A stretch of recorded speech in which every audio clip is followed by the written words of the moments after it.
Welcome back to our channel. आज हम करेंगे बीपीएससी पीवाईक्यू पॉलिटी के। भारत को 26 संविधान को 26 जनवरी के दिन लागू करने का निर्णय इसलिए लिया गया था क्योंकि कांग्रेस ने इस तिथि को 1930 में स्वतंत्रता दिवस के रूप में मनाया था। 1930 में स्वतंत्रता दिवस के रूप में मनाया था।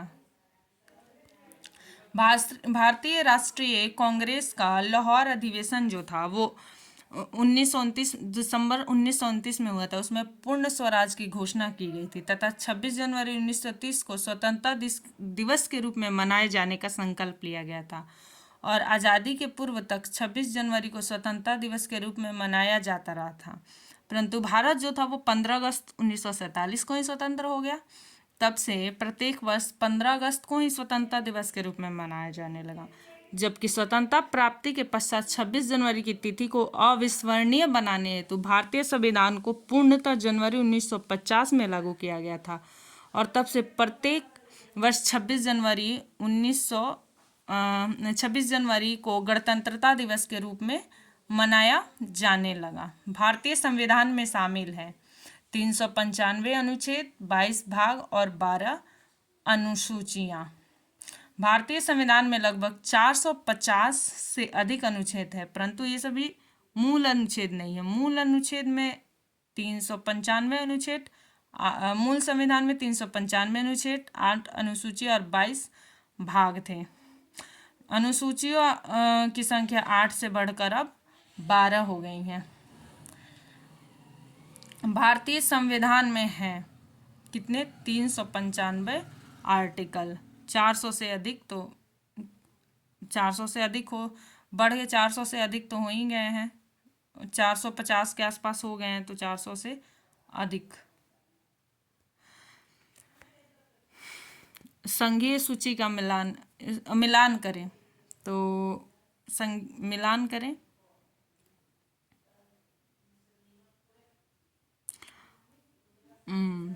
सबसे ज़्यादा शक्ति किसके पास होती है? संघ के पास। तो सबसे ज़्यादा प्रविष्टियाँ किसके पास होगी? संघ के पास होगी। उसके बाद हो जाएगा हमारा राज्य के पास, तो उसके बाद हो जाएगा 66 राज्य के पास, और फिर आएगा समवर्ती सूची, वो हो जाएगा 47। संघीय सूची पे सिर्फ केंद्र कानून बनाता है, राज्य सूची पे राज्य कानून बनाता है, समवर्ती सूची पे दोनों मतलब कानून बनाते हैं। लेकिन राज्य में क्या है, अगर राज्य एक ही किसी मुद्दे पे राज्य और संघ दोनों ही बना रहे हैं कानून, तो वहाँ इम्पोर्टेंस संघ के कानून को दी जाएगी, ना कि राज्य के कानून को दी जाएगी। संघीय सूची 97 प्रविष्टि है, वर्तमान की गणना के अनुसार 98। राज्य सूची 66 प्रविष्टि है, वर्तमान की गणना के अनुसार 59, और समवर्ती 47 प्रविष्टि है, वर्तमान की गणना के अनुसार 52। तो अब हो गया 98, 59 और 52। 98, 59 और 52। 98, 59। सिंपल सा फंडा है, संघ के पास ज्यादा होगा, उसके बाद राज्य और उसके बाद समवर्ती। निम्नलिखित शब्दों पर विचार करें। समाजवादी, प्रजातांत्रिक, सार्वभौमिक और धर्मनिरपेक्ष। समाजवादी, प्रजातांत्रिक, सार्वभौमिक और धर्मनिरपेक्ष। तो सार्वभौमिक, समाजवादी, धर्मनिरपेक्ष और प्रजातांत्रिक। तो हो जाएगा भारतीय संविधान के प्रस्तावना में भारत को एक सार्वभौम, समाजवादी, धर्मनिरपेक्ष, प्रजातांत्रिक गणराज्य के रूप में घोषित किया गया है।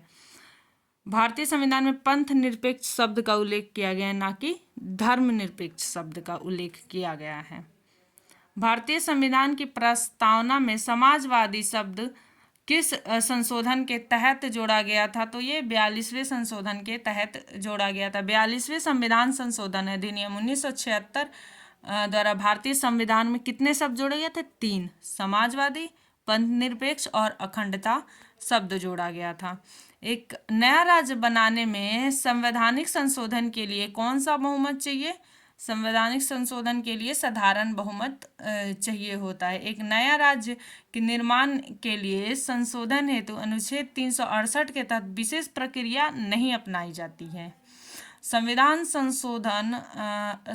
साधारण बहुमत द्वारा नए राज्यों का निर्माण कर सकते हैं। संविधान के अनुच्छेद 4 के क्लॉज 2 के अनुसार इस प्रकार की विधि अनुच्छेद 368 के प्रयोजन के लिए संविधान संशोधन नहीं समझी जाएगी।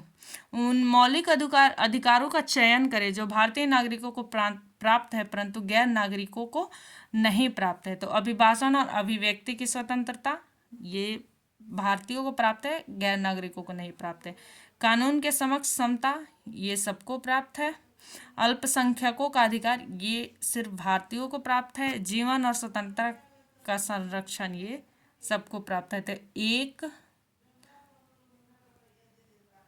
एक सेकेंड, तो आंसर हो जाएगा 1 और 3। तो भारतीय संविधान के भाग 3 में वर्णित मौलिक अधिकार अनुच्छेद 19 में भाषण और अभिव्यक्ति की स्वतंत्रता और अनुच्छेद 29 में अल्पसंख्यकों के वर्गों के हितों का संरक्षण भारतीय नागरिकों को प्राप्त है, यह गैर विदेशियों को प्राप्त नहीं है।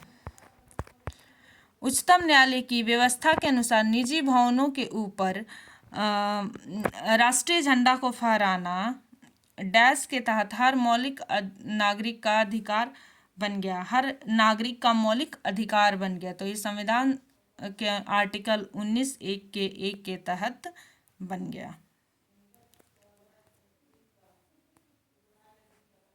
उच्चतम न्यायालय की व्यवस्था के अनुसार निजी भवनों के ऊपर राष्ट्रीय झंडे को फहराना संविधान के अनुच्छेद 19 क्लॉज 1 के ए के तहत हर नागरिक का मौलिक अधिकार बन गया। भारतीय संविधान संशोधन कर के शिक्षा का अधिकार कब जोड़ा गया? तो शिक्षा का अधिकार जोड़ा गया 1 अप्रैल 2010 को। भारतीय संविधान में संशोधन करके शिक्षा का अधिकार जोड़ा गया। 46वें संविधान संशोधन अधिनियम 2002 के द्वारा भारत के भाग 3 में संविधान के भाग 3 में नया अनुच्छेद 21 का जोड़ा गया, जिसके अनुसार राज्य 6 से 14 वर्ष के जितने भी बच्चे होंगे उनको निःशुल्क अनिवार्य शिक्षा की व्यवस्था करेगा। इस अनुक्रम में शिक्षा का अधिकार अधिनियम राइट टू एजुकेशन 2009 संसद द्वारा पारित किया गया, जो 1 अप्रैल 2010 से लागू हुआ। 2009 का अधिनियम था, पारित किया गया लेकिन लागू हुआ 1 अप्रैल 2010 को। बेसिकली है क्या, 6 से 14 वर्ष के सभी बच्चों के लिए निःशुल्क और अनिवार्य शिक्षा की व्यवस्था करेगा। 46वें संविधान संशोधन 2002 के द्वारा संविधान के भाग 3 में नया अनुच्छेद 21 का जोड़ा गया था।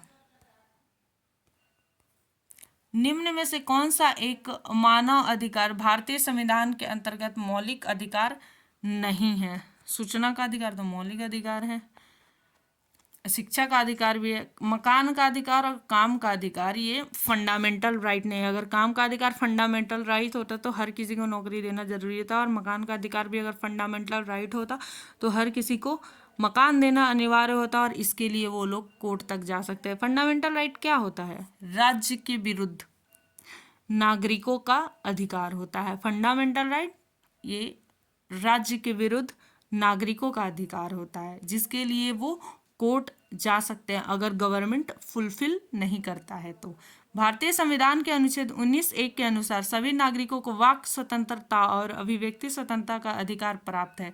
सूचना का अधिकार अभिव्यक्ति के अधिकार में निहित रहता है, यह मूल अधिकार है। इसके साथ ही सूचना का अधिकार मानव अधिकार भी है। शिक्षा का अधिकार 46वें संविधान संशोधन अधिनियम द्वारा मूल अधिकार है। इस प्रकार विकल्प ए और सी दोनों सही है। अच्छा, इसमें पूछा गया था कि कौन कौन से मूल अधिकार हैं, तो ये दोनों हैं, सूचना का अधिकार और शिक्षा का अधिकार दोनों हैं। मूल अधिकार राज्य के विरुद्ध नागरिकों का अधिकार होता है। भारतीय संविधान के भाग 4 में दिए गए निर्देशित सिद्धांतों को निम्न में से कौन सी सूचीबद्ध है?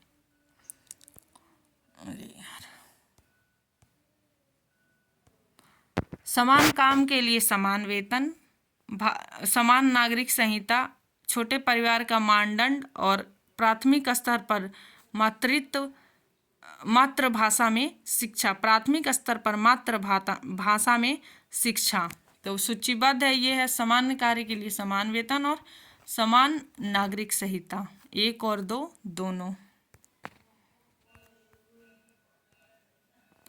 भारतीय संविधान के भाग 4 में दिए गए निर्देशित सिद्धांतों में अनुच्छेद 39 घ में सामान्य कार्य के लिए समान वेतन, अनुच्छेद 44 में नागरिकों के लिए समान नागरिक संहिता सूचीबद्ध है, जबकि अनुच्छेद 350 के क में प्राथमिक स्तर पर मातृत्व भाषा में शिक्षा देने के विशेष निर्देश। हालांकि यह भाग 4 में उल्लिखित नहीं है, इसका प्रभाव विनिर्देशक तत्व जैसा ही है, परंतु यह राज्य द्वारा बाध्यकारी बिल्कुल भी नहीं है। मतलब डीपीएसबी भाग 4 में है। तो डीपीएसबी भाग 4 में, और डीपीएसबी जो होता है ये इसके लिए हम कोर्ट नहीं जा सकते हैं। ये हमारे संविधान में लिखा गया है और राज्य को बताया गया है। जब राज्य सक्षम समझे अपने आप को कि वो इस को लागू करने के लिए सक्षम है, तब वो लागू कर सकता है। ऐसा नहीं है कि हम उसके लिए कोर्ट जा सकते हैं, बिल्कुल भी नहीं जा सकते हैं।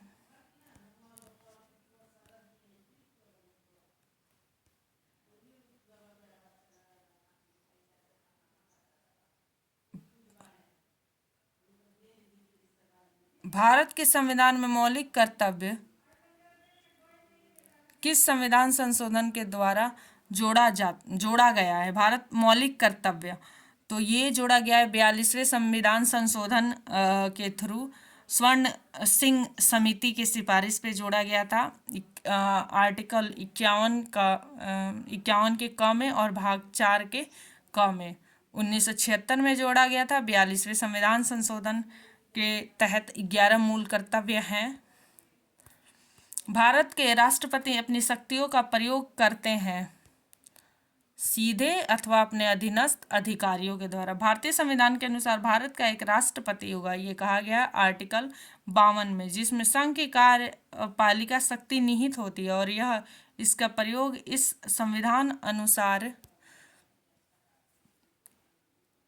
स्वयं या अपने अधीनस्थ अधिकारियों के द्वारा करेगा। यदि राष्ट्रपति एवं उपराष्ट्रपति का पद खाली हो तो भारत के राष्ट्रपति के पद पर कौन बैठेगा? भारत का मुख्य न्यायाधीश। आर्टिकल 65 के अनुसार यदि मृत्यु, त्यागपत्र अथवा हटाए जाने की स्थिति में राष्ट्रपति का पद रिक्त होगा तो पद का कार्यभार उपराष्ट्रपति संभालेंगे, और यदि किन्हीं कारणों से उपराष्ट्रपति का भी पद उपलब्ध नहीं है तो उच्चतम न्यायालय का मुख्य न्यायाधीश CJI chief justice of India या उनके ना रहने पर, अगर वो भी नहीं होते, CJI भी अवेलेबल नहीं होते हैं, तो उसी न्यायालय का वरिष्ठतम न्यायाधीश जो उस समय उपलब्ध होगा राष्ट्रपति के कृत्यों का संपादन करेगा। और ये है राष्ट्रपति उत्तराधिकार अधिनियम 1969। श्रीमती प्रतिभा पाटिल भारतीय गणतंत्र के राष्ट्रपति के रूप में कौन सा क्रम था? तो ये 12वां क्रम था। एक विधेयक जो संविधान में प्रस्तुत किया जाता है, कौन सी प्रक्रिया के बाद संविधान के बाद अधिनियम बन जाता है? जब वह संसद में दोनों सदनों के द्वारा पारित हो जाता है। पहले दोनों सदनों में पारित होगा, उसके बाद उस पर राष्ट्रपति अपना सहमत देंगे तब। तो जब राष्ट्रपति अपनी सहमति दे देंगे तो वो विधेयक अधिनियम बन जाता है। संविधान के अनुच्छेद 111 में विधेयक पर राष्ट्रपति की अनुमति से संबंधित उपबंध है। एक विधेयक जो संसद में प्रस्तुत किया जाता है अधिनियम तभी बन पाता है जब सदन के दोनों सदनों द्वारा पारित होने के बाद राष्ट्रपति उस पर हस्ताक्षर करके अपनी सहमति दे देते हैं, तब वह विधेयक अधिनियम बन जाता है। श्री मोहम्मद हामिद अंसारी भारत के उपराष्ट्रपति के रूप में उनका क्रमांक था 12वां। राष्ट्रीय सुरक्षा समिति का प्रधान कौन होता है? राष्ट्रीय सुरक्षा समिति का प्रधानमंत्री होता है। राष्ट्रीय सुरक्षा समिति का प्रधान या अध्यक्ष प्रधानमंत्री होता है। भारत सरकार का कौन सा अधिकारी सदस्य ना होते हुए भारतीय संसद की कार्यवाही में भाग लेने का अधिकार रखता है? तो अटॉर्नी जनरल ऑफ इंडिया संसद के कार्यवाही में भाग लेने का अधिकार रखता है। राष्ट्रपति के द्वारा नियुक्त किए जाने वाले महान्यायवादी में वही योग्यता होनी चाहिए जो सर्वोच्च न्यायालय के न्यायाधीश के लिए आवश्यक है। भारत का महान्यायवादी संसद का सदस्य नहीं होता है, परंतु वह किसी भी सदनों के किसी संयुक्त बैठक में और सदन के किसी समिति में बोल सकता है, भाग ले सकता है, किंतु अपना मत नहीं दे सकता है। आर्टिकल 88 के महान्यायवादी राष्ट्रपति के प्रशासन पर्यंत अपना पद धारण करता है। आर्टिकल 76 के क्लॉज 4 के अंतर्गत अतः राष्ट्रपति को उसे पदच्युत करने का अधिकार होता है। एक गैर